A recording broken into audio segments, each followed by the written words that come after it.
Well, hello there. Welcome back. I'm hoping that these videos and these book reviews are kind of informal. For me, I like reading these and giving you kind of like the gist of them as well, and helps me kind of strategize my thinking too when I reread or read these books for the first time. Sometimes I read the books twice because you know what? Sometimes you got to get another wind of it. And you can take a little bit of additional notes on the side is always good because you know that's really the reason you read is just to kind of gain an insight of things. You can read nonfiction versus fiction, that's fine, but you kind of the reason you're reading them, I'm hoping that you're kind of trying to expand your brain a little bit. But enough on that. I have another book for you. It's called Get Momentum, and it's by Jason and Jodi Womack, and it's how to start when you're stuck. Momentum is in physics. If you think about physics, it's an object that has mass and velocity. So a mass is something that has if you have an object, the mass is how much matters inside, and velocity is speed and direction. So the momentum to get something going, you're going to have to push it with some force, and it's kind of like this book provides Jason and Jodi. They just says that provides guidance on how to overcome stagnation and achieving your goals. And we all get stagnant. Stagnant just means that you're kind of stuck. You don't know where to go, and you have no direction, and that's kind of okay. This book emphasizes the importance of personalized an approach, coaching readers on how to define their own criteria for success and build momentum through clear, actionable steps. So that's kind of like the nutshell of the summary of this book. And so I think what we should do, and what they try to do as well, is define momentum. We know what it is in physics, but in the real world, well, I should say real world, in the real setting of this, where we're using momentum, is I think it's like you kind of want to make something happen. So they define a little bit of this book. They said it's kind of like the buildup of progress, and that moves you forward and to achieve what you are looking at. So let's say you have remember that goal that in other videos we talked about. Here's the goal here, and get to start here. It's kind of like, you know, what momentum is going to push you into that direction or up that hill, if you want to think of it that way. So it's like build up. So what does being stuck look like? We all get stuck, and sometimes being stuck is a good thing in a way, but you got to keep yourself going. So in the book they describe what does being stuck look like. So they give you a couple reasons. So here we go. I don't know. Okay, that's okay to say I don't know. What I have is fine. What I have is fine. So I don't know. What I have is fine. I failed before. Okay. I'm confused. And I'm overwhelmed.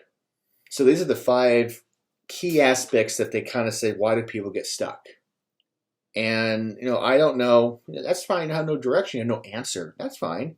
I'm okay. I'm fine. That means you're just kind of thinking, I'm good. I don't want to try anymore because I don't really want to do it anymore. Maybe laziness. I don't know. I failed. Well, that means that if they fail, they kind of give up. They say, okay, well, I did that. I tried it. I'm just going to give up. I'm done. And maybe they're confused. Maybe they're trying. They don't want to undo the things that they already accomplished. And so they say, if I try this, I'm going to get conflicted with this. And that's kind of a lot to handle. I never thought about that myself. And being overwhelmed, yeah, we always get overwhelmed and we get stuck because maybe we're doing too many things at once, and we do that. So momentum is power. So the power is, you know, you're trying to get some energy to do something, right? So when you get momentum, when you get this power or the ball rolling, if you want to think of it that way.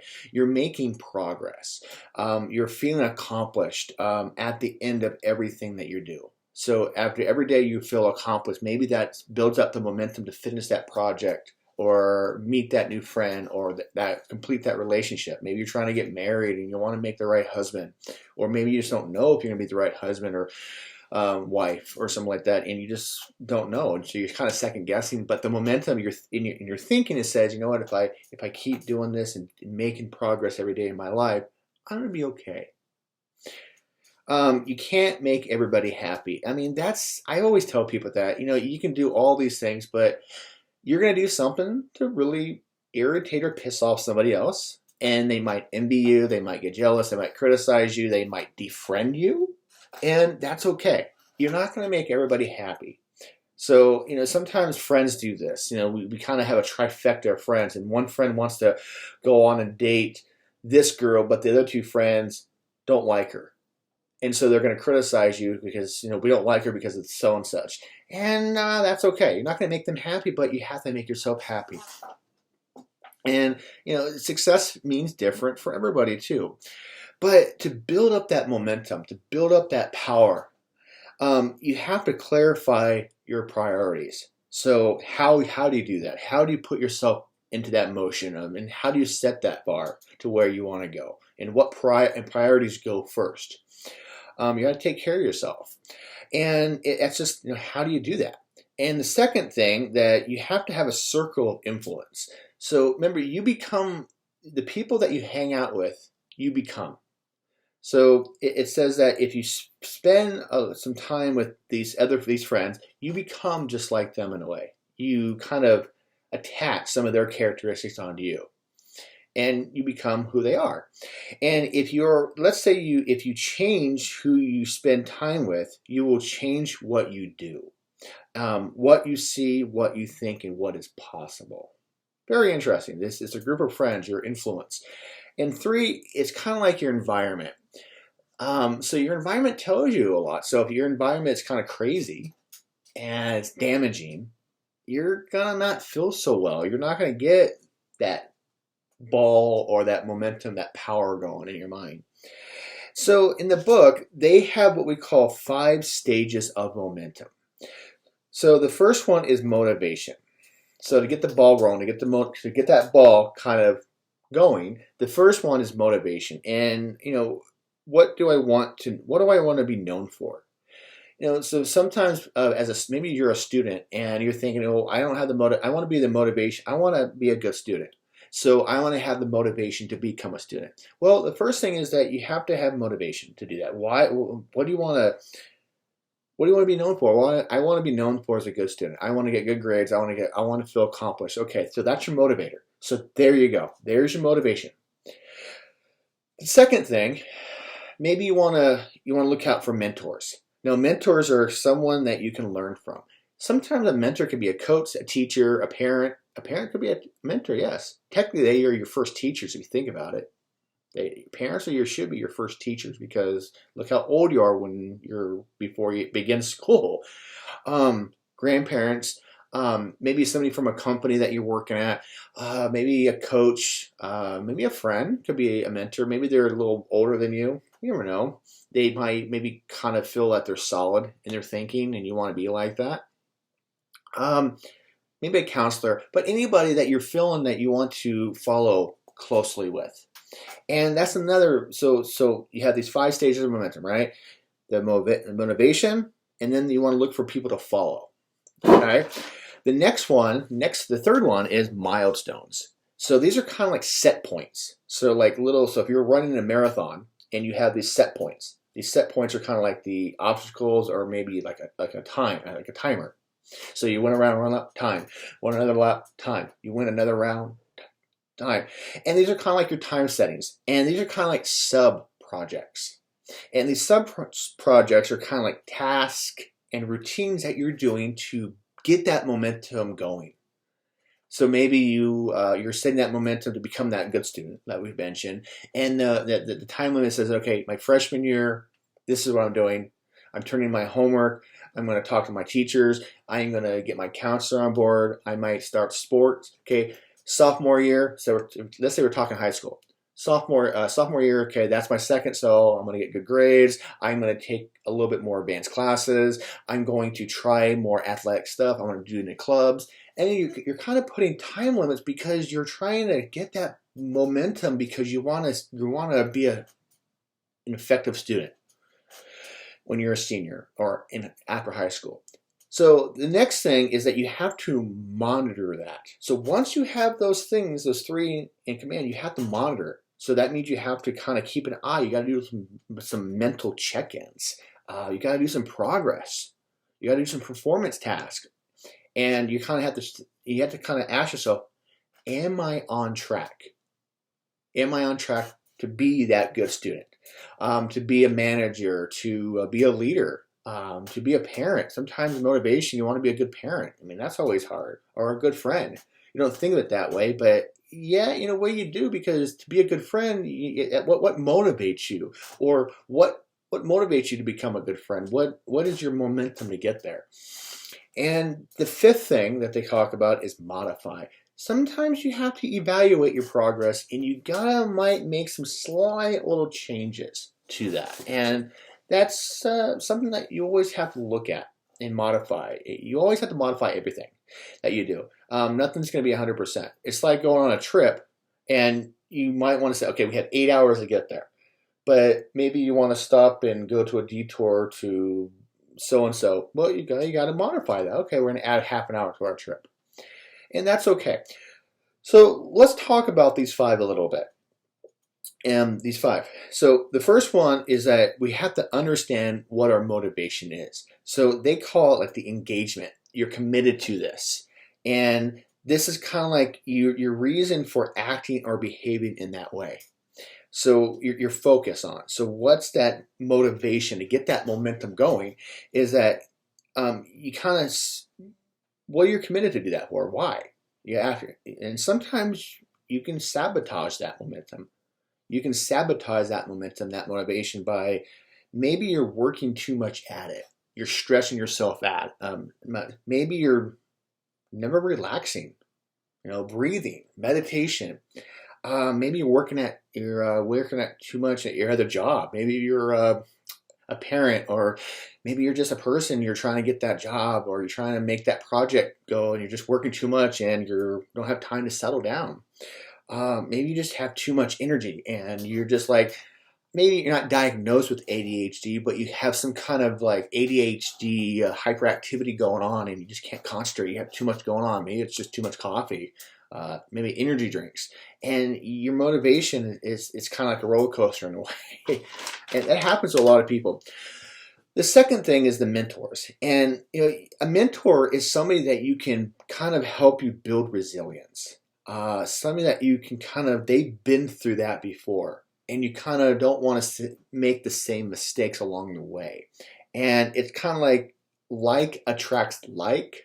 Success attracts success, and you want to kind of somebody that's have done it before, and trusting too, and could be a little bit older, and they are a model for you. A model is just like a representation that you kind of want to observe to follow in their footsteps.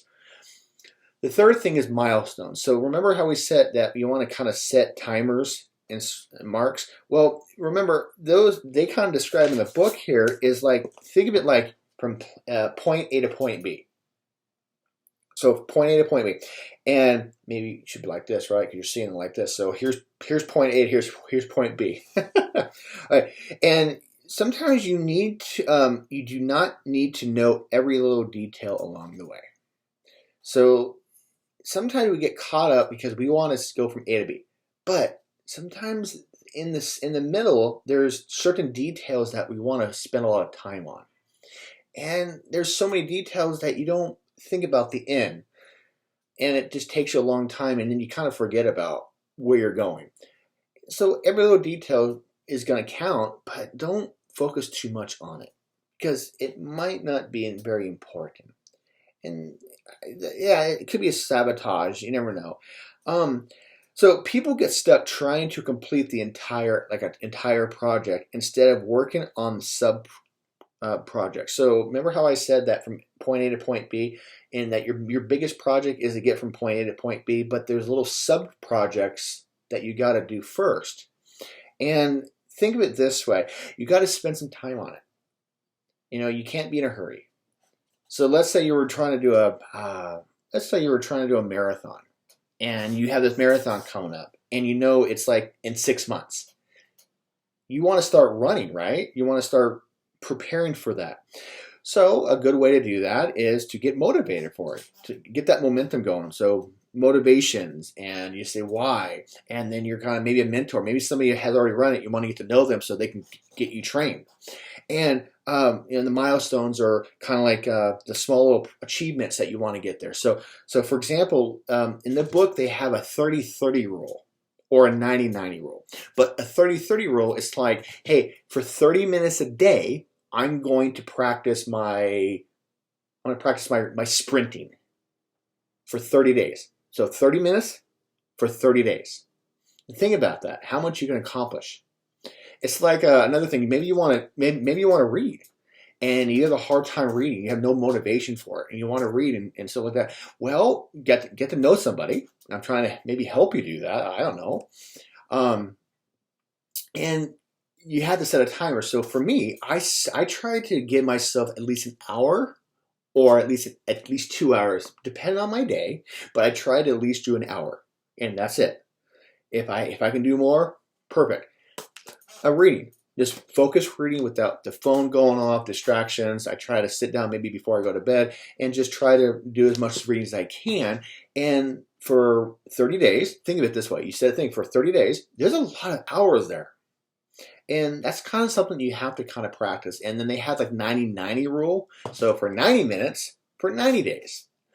And you want to set that goal and you want to meet that goal. Yeah, there's a lot of stuff that will come up, but you can get there.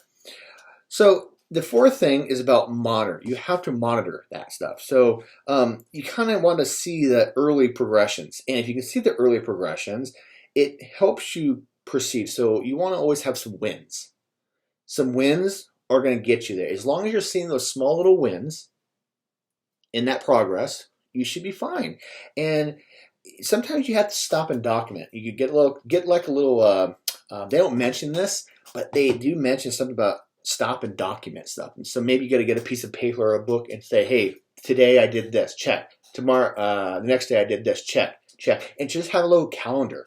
So then you can kind of have like a visual aid of seeing your progress. And that helps you stay with that motivation. And it's that reward theory. You kind of see the small little progression, so it makes you more aware, and you can kind of get that what we call the dopamine going in your head. The dopamine is like is a neurotransmitter in your head. It's kind of like a chemical that makes you feel good. So it's like you want to send a text to somebody, and then they text you back and say, "Oh, thank you," and then you feel good because you're getting that reward, if you think of it that way. So that dopamine feel, and that's good. And so that reward theory is really good because you're getting that feel of satisfaction. You see the small wins. And you also maybe want to have an accountability partner. Maybe you kind of want to talk to somebody and says, hey, you know what? I would like to do this. And I would like you to be one of my accountability partners, because then you can help me. If I fall down, you're going to kick my butt to get me stuff going up. And that's what we call an accountability. And maybe you guys can be partners. And that's kind of like what you do in the gym. Sometimes you get like a trainer. That's why some people get trainers, because a trainer, they've been there, they're getting paid, and you're paying them, and they're pushing you to not get lazy. And that's what a trainer is. That's why a lot of athletes hire trainers, and maybe people that go to the gym, they hire trainers. They want to get in shape before the summer or a game, and they hire somebody to push them. And that's something that you might have to do. So kind of going back to this, and then the last one is the modify. And yes, modify is pretty much simple. You have to evaluate your progress. How is my project going? How is my accountability partner, my trainer, how are they doing? They're doing really well. They're keeping up on me. And that's something that you might have to modify. Maybe they get sick. or maybe you don't have a trainer and you're just saying, well, this 90 minutes, this 60 minutes of reading or running that marathon or preparing for that marathon is not working. So maybe I had to take a break because I had to take somebody to the hospital that day. I had to work very late on another project. Then make up for it, or just say, okay, I'm going to let that be a free day. Maybe you get one free day. Don't do too many free days because that would be a habit to not doing it. And so keep up that, and hopefully it will work out. So very interesting book. It's not that long. They wrote this book in 2016, so it's not a fairly old book, but they have a lot of important points for anything that you're doing. And that's kind of what I picked this up for, because even though that I think I have a little bit of momentum, I do set goals and stuff for myself. I've always liked to read other people's work to kind of get their ideas. So it's not very long at all. It's about 116 pages. Pretty easy read. It took me about less than a week if I keep up that schedule. But yeah, very interesting. So hopefully that all worked out and you learned something, and I did. And hope you're taking a lot of good stuff away from this. And I will see you in the next video.